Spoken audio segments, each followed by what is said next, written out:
सीताराम सभी को। कैसे हैं आप सभी? आई होप आप सब अच्छे होंगे और स्वस्थ होंगे। तो देखिए, अब हम पिछली वीडियोस में हम वाचन की विधियां कर रहे थे। सबसे पहली बात तो सो सॉरी इतनी लेट वीडियो डालने के लिए। तो आज जो है हम नेक्स्ट वाले करेंगे विधियां, और उसके बाद ये चैप्टर हमारा कंप्लीट हो जाएगा और इसके बाद से प्रॉपर जो है वीडियोस जितनी हो सकेंगी मैं डालती जाऊंगी। फिफ्थ है कहानी विधि।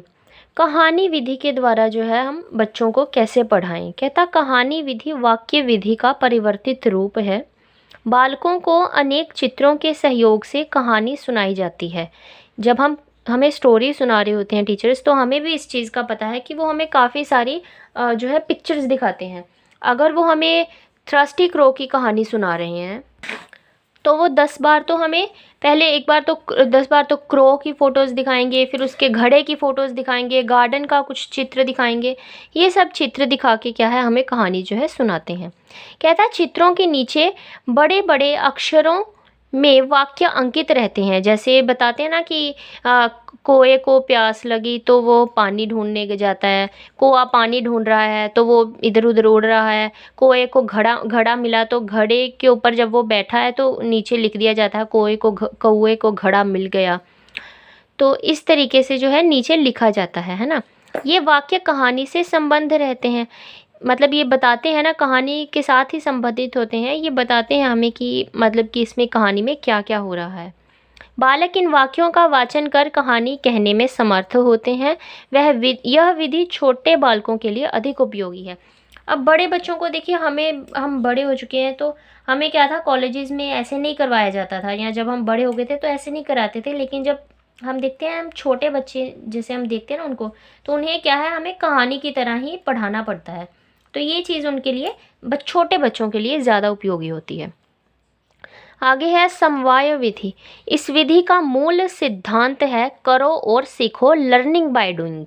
ये हम पढ़ते ही आ रहे हैं साइकोलॉजी में, तो हमने इतना ये पढ़ा है कि learning by doing, learning by doing, खुद करके सीखना, आप करके सीखना, अपने आप करके सीखना, उसे क्या है समवाय विधि कहा जाता है। समवाय विधि कहा जाता है, स्वयं करके सीखना। कहता बुनियादी शिक्षा का भी यही सिद्धांत है। कहानी, प्रोजेक्ट और समवाय, इन तीन विधियों में पढ़ने की शिक्षा सार्थक वाक्यों अथवा शब्दों के द्वारा ही होती है। अब प्रोजेक्ट को पढ़ना है या फिर करके सीखना है, तो इन सब में क्या है मेन चीज़ जो है वाक्यों और शब्दों के द्वारा जो है शिक्षा प्राप्त की जाती है। किंतु इन प्रणालियों का अनुसरण सामान्य शिक्षकों के लिए कठिन होता है, अतः इन विधियों का प्रयोग प्रशिक्षित होना चाहिए। अब जो है कई सारे टीचर्स हैं जिन्हें इन सब विधियों का नहीं पता, और वो इन तरीकों में इन सब को जो विधियों को सही तरीके से सामान्य टीचर्स जो हैं वो नहीं यूज़ कर सकते हैं, वो बच्चों को इन तरीके से नहीं समझा सकते हैं। तो जो प्रशिक्षण में जो है वो भी निपुण होने चाहिए। आगे है ध्वनि साम्य विधि। कहता है इस विधि के आधार पर बालकों के सामने वे ही शब्द रखे जाते हैं जिनकी ध्वनि में समानता होती है, जैसे धर्म, कर्म, और कैसे हो गया, और खाना वाना, ये सब जैसे शब्द होते हैं ये सेम सेम होते हैं ना। और नाम, काम, शाम, राम, धाम, गान, बान, इस तरीके से जो सेम सेम तरह के होते हैं, सामान्य ध्वनि होती है इनमें। उदाहरण के लिए आम, राम, शाम, आम, आम, आम, आम, म, आम, आम, ऐसे आ रहा है ना, धाम आदि। इसी प्रकार धर्म, कर्म, मर्म, गर्म आदि। यह विधि प्रारंभिक अवस्था में ही ठीक रहती है।